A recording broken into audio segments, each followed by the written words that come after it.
most anonymous and activists of the world. For the past several years, Anonymous has taken upon itself the task of awakening the masses to corporate and political corruption that has become a plague threatening our very principles and ways of life. The awakening has largely been a success, with a resurgence of activism and constitutional demonstrations across America, as well as a surge from the populace of the world demanding their own freedom and liberty. This effort has often been associated with unplugging from the Matrix. This is your last chance. After this, there is no turning back. You take the blue pill, the story ends. You wake up in your bed and believe whatever you want to believe. You take the red pill, you stay in the wonderland, and I show you how deep the rabbit hole goes. Remember, all I'm offering is the truth, nothing more. However, we have noticed that a crucial aspect of this process has been highly disregarded. What happens to someone once they realize that they have been lied to for their entire life? Many have described it as an overwhelming shock, often full of every negative emotion imaginable. Anger, rage, fear, helplessness, senselessness, hopelessness. This is a perfectly natural response. However, we must be mindful of how we recuperate from such a state of being. Oftentimes, we become distrustful of everything that we are told. While it is crucial to question everything, part of that requires studying the facts and acknowledging when the truth is presented. It has become habitual for people to assume that every negative thing in the world is the result of a false flag operation, or a corrupt government or corporate organization. It is easy to place the blame on those you despise, whether it is your local or federal government, your police department, or any other convenient entity. This often leads to jumping to conclusions rather than examining the facts that are available. In doing so, we have unplugged from the matrix in which we were born, only to plug ourselves into an alternate matrix that we have created ourselves from the fabrics we still cling to from our first reality. One example of this second stage, a self-created matrix, was previously explained in Operation Romper Stomper. Americans have become so distraught over war propaganda that a blanket belief exists where hatred for Muslims is now encouraged.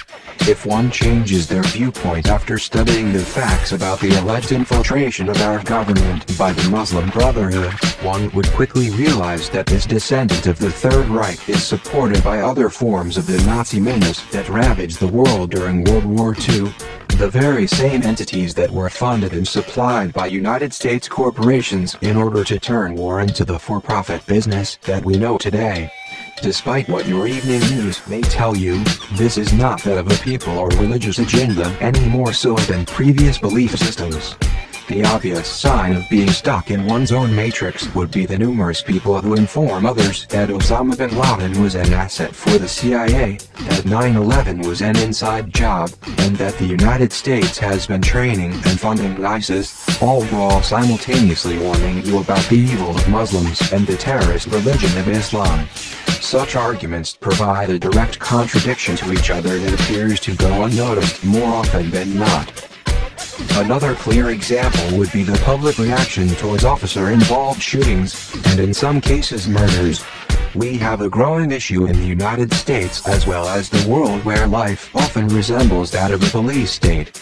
It is documented fact that the Supreme Court ruled police are intended to uphold the law, rather than protect and serve the citizens in their community. The Pentagon has been running programs to provide local police departments with militarized equipment no longer being used in illegal wars overseas. Peaceful protests are often met with court-style tactics, while journalists and demonstrators alike find themselves arbitrarily arrested and abused for expressing constitutionally protected rights. Training courses for law enforcement such as Urban Shield work with police officers to respond more like a tactical military force against their own citizenry, rather than peacekeepers meant to maintain order and security. Laws are being passed that further strip the people of these rights, criminalizing what should be considered an obligation by any self-respecting citizen of the world. However, despite all of the causes for the rise of such tyranny, We see activists who do no more than blame an individual regardless of what the facts may show. Far too many people would rather stand on the street and scream "fuck the police" at the top of their lungs, than propose legislation that calls for revised training and officer accountability. We see the mentality flooding the streets that all cops are bastards. We see accusatory statements against all police, and statements that if there were any good cops they would stop the bad cops. However, we see no mention of the fact that when a good cop does in fact arrest or stop a bad cop, they are ordered by their superiors to let them go. In one specific case, a woman was harassed by officers from multiple departments for arresting an officer who was in violation of the law. You see, good cops are suppressed by the system and are met with malice anytime they demand the very accountability that we demand ourselves. The problem lies within the system. The training officers receive that tells them the public wants to kill them, instilling fear in an otherwise respectable peace officer. The complete disregard for use of force procedures, which have also been altered over time to include more and more acceptable use of deadly force. And finally, we see these examples playing out through what is supposed to be our own media. It is now common for people to disregard the mainstream media as being factless and biased on any given story.